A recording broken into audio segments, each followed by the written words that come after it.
Pagi para bunda, tetap sehat, tetap semangat. Aku mengawali aktivitasku dengan membuka ini ruangan. Rasanya udara pagi itu cerah ya. Nah, aku kembali berpikir ini mau ngapain ya. Nah, di sini aku itu lagi beresin tanaman stroberi aku. Anak-anak lagi sekolah dan jiwa bersih-bersihku lagi menggelora. Ayo temani aku untuk bersih-bersih yuk.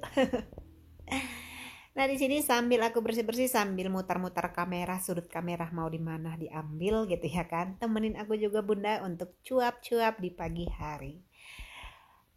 Kita bicara tentang ibu rumah tangga ya.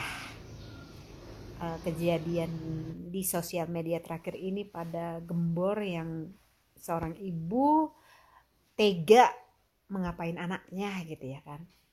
Jujur aku nggak berani komentar, nggak berani berpikir gimana-gimana gitu ya kan. Memang seorang ibu dituntut harus begini, harus begitu gitu ya kan. Dan itu kembali ke ibunya juga loh para bunda.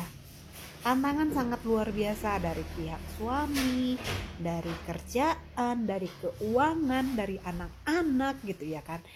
Mengharuskan seorang ibu itu harus sehat berpikir ya kan, gak gila gitulah istilahnya dengan rutinitas yang setiap hari gitu ya kan, sangat-sangat dituntut.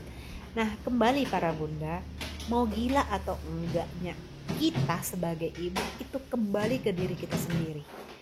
Nggak usah sok menjadi ibu Wonder Woman gitu ya kan, mau menjadi ibu perfect gitu ya kan. Nggak akan ada itu satu ibu pun di dunia ini yang perfeksionis. Pasti ada satu sisinya kekurangannya gitu ya kan. Nggak akan ada itu yang uh, ibunya emaknya cari jadi wanita karir terus urusan di rumah juga beres dengan tangannya sendiri gitu ya kan, anak-anaknya berprestasi, nggak akan ada itu. Terus semuanya harus dihandle, semuanya nggak akan ada itu. Jadi terserah kita sebenarnya, pilihan ada di tangan kita. Kalau para bunda memilih menjadi wanita karir, ya harus siap menerima anak-anak yang kurang, apa ya namanya, bukan dibilang kurang baik ya, prestasinya bukan dibilang kurang baik, enggak. Tapi kalau para bunda ingin berprestasi anak-anaknya ya harus dibantu dengan meleskan anaknya gitu ya kan.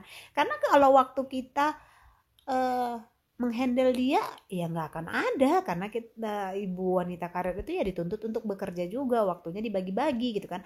Nah, kalau ibu-ibu mau memilih menjadi ibu rumah tangga tulen sejati di rumah, membersihkan, masak segala macamnya, terus anak-anak juga dikoordinir, ya juga harus rentan dengan kesehatan jiwanya. Ya kan, jangan terlalu menuntut begini dan begitu gitu ya kan. Semuanya itu ya harus pilihan kita gitu ya kan, nggak ada yang penting kita nggak sendiri yang pastinya dengan keruwetan ini, ada teman kita gitu ya kan, ada banyak ibu-ibu di luaran sana yang juga berjuang. Nah, kalau para bunda juga melihat suami-suami orang mau membantu di rumah, ngelihat suami kita nggak ada mau membantu, jangan langsung stres bunda. Jangan langsung stres ya, udah nasib kita kali ya dapat suami yang seperti itu gitu kan. Tapi nggak mungkin sisi suami itu jeleknya melulu gitu ya kan, pasti ada sisi baiknya walaupun sedikit, ya harus kita syukurin gitu ya kan. Nah, jujur aku ditakdirkan menjadi ibu rumah tangga ya kan. Dan suami aku itu bukan tipe yang membantu di rumah. Dari anak-anak aku kecil itu totalitas aku yang menghandle. Sangat bisa dihitung dengan jari lah berapa kali bapaknya menyuapin anaknya gitu ya kan, pagi-pagi, malam-malam, atau makan apapun itu ya kan, mau makan di luar gitu ya kan, aku bisa menghandlenya gitu kan. Nah, dengan keterbatasan aku ajarin anakku ya semandiri gitu ya kan, nggak harus disuapin gitu melulu, nggak harus, ya aku harus latih anak aku untuk dia bisa makan sendiri gitu ya kan. Nah, suami aku bukan juga tipe yang mau bantu-bantu di rumah kayak nyuci, bersih-bersih rumah, nggak akan. Namun dia bukan tipe orang yang harus bersih rumahnya, enggak gitu ya kan. Bukan harus komentar, ih kotor kali rumah ini gini-gini, enggak gitu ya kan Bunda. Jadi aku juga memilih menjadi ibu rumah tangga, tapi berpenghasilan. Aku memilih berbisnis. Kenapa? Ya paling tidak aku harus bisa ngasih reward lah untuk diriku dari uang yang aku hasilkan gitu kan. Walau dibilang orang, ah enak lah Bapak Sibas, kan finansialnya cukup, dia kan pekerja keras, pasti cukup lah untuk di segi finansial gitu ya kan. Namun apapun ceritanya, lebih enak itu membelanjakan, shopping-shopping untuk diri kita itu ya untuk dari hasil kita juga gitu kan. Ada banyak positifnya kalau kita mencari uang dari rumah walaupun statusnya ibu rumah tangga. Iya, selain kita ada komunitas yang membantu kita meningkatkan sisi positif diri kita ya gitu kan. Kita nggak lebay, nggak langsung mendramatisir untuk segala hal yang kita lakukan gitu kan. Pokoknya yang penting ya laksanakan aja lah sesimpel mungkin. Kalau lagi males ya nggak usah bersih-bersih, kalau lagi bersih-bersih ya nggak usah males-males ya kan gitu ya kan.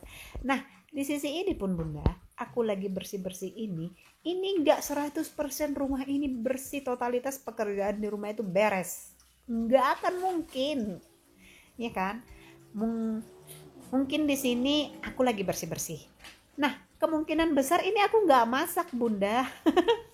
Aku nggak masak, ya paling tinggal delivery aja, hunting-hunting makanan apa yang mau dibeli gitu ya kan. Jadi setiap ibu itu pasti ada hal yang nggak bisa 100% dikerjakan di rumah gitu, totalitas. Atau pas lagi bersih-bersih gini, setrikaan menumpuk, ayo apa kita harus kerjakan dalam satu hari full? Kan enggak ya kan. Ya kan sayang itu badan remuk nanti. Siapa bilang seorang ibu itu nggak boleh sakit? Boleh, itu haknya seorang ibu. Siapa bilang yang seorang ibu itu nggak boleh males-malesan? Boleh, itu me time-nya ibu gitu ya kan. Jadi jangan setiap hari bunda-bunda stres dengan pekerjaan rumah yang nggak akan selesai gitu kan, nggak ada selesainya. Ya memang udah ditakdirkan nggak akan pernah ada selesainya bunda gitu ya kan. Kita harus terima itu. Jadi jangan sok menjadi ibu Wonder Woman, perfeksionis gitu ya kan. Yang pasti bunda harus lebih mencintai diri bunda. Nah kalau bunda-bunda lagi ngelihat para bunda-bunda lain ada waktunya untuk berolahraga, ada waktunya untuk menghadiri komunitas jumbanya gitu ya kan. Ya jangan langsung iri. Enak kali dia ya, bisa senam-senam sama kawan-kawannya, tertawa-tawa sekalian gitu kan. Kayak mana lah aku kan masih beranak kecil gitu. Ya elah bun, itu pilihan kita. Kayak aku ya, aku bukan karena gak ada waktu, tapi aku memang lebih suka di rumah, tapi memang harus berolahraga kan. Ya aku beli aja baju yang kayak gini, yang bisa bikin aku berkeringat sambil beraktivitas di rumah gitu kan. Nanti buka baju ini, waduh, luber keringatnya, basah baju yang aku pakai yang di dalam. Gitu aja bunda, jangan lihat sisi enaknya setiap keluarga yang lain gitu. Yang pasti setiap keluarga ada sisi enak dan tidak enaknya. Nggak mungkin kan mereka menceritakan sisi nggak enaknya. Yang pasti yang enak-enaknya aja yang diceritakan. Kayak aku juga gitu ya kan. Nggak mungkin sisi males-malesannya aku, dorsun-dorsunnya aku videokan. Ya kan? Ya pasti sisi positifnya lah. Kenapa begitu? Bukan pamer. Tapi paling tidak mana tahu ada bunda satu aja yang termotivasi dari beres-beres aku ini. Itu sih. Dan sebenarnya aku suka beres-beres dan nge-YouTube kayak gini, nge-vlog kayak gini ya untuk eh, dokumentasi pribadi aja sih gitu ya kan. Makin belajar, ketemu sama komunitas baru, para YouTuber baru gitu ya kan, ngambil apa namanya sisi cerita-cerita mereka gimana perjuangannya gitu. Ya itu aja sih, nggak terlalu menuntut gimana-gimana gitu. Nah, kalau para bunda berpikir masih kecil anak-anak, duit kurang gitu ya kan. Ya kan ada sistem online shop loh bunda, kita bisa cari duit juga dari rumah tanpa meninggalkan anak-anak. Ya kan? Jadi nggak ada alasan lah setiap bunda itu jenuh, stres di rumah nggak mau ada yang bantu gitu kan. Kalau para bunda nggak ada yang bantu di rumah, ayo kerjasama aja sama anak-anak, latih anak-anak semandiri mungkin gitu. Pasti bisa, pasti Tuhan nggak akan membiarkan kita sendiri kok. Kalau di sisi suaminya nggak akan ada kerjasama, pasti anak-anak mau diajak kerjasama. Dan kalau si suaminya mau kerjasama, pasti apalagi anak-anak ya gitu kan, bapaknya aja mau kerjasama apalagi anaknya gitu kan. Itu berkat sangat luar biasa loh gitu ya kan.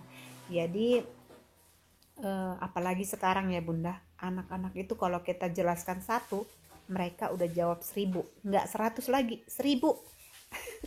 Pengetahuan mereka dibanding kita di zaman anak-anak, mereka lebih maju gitu.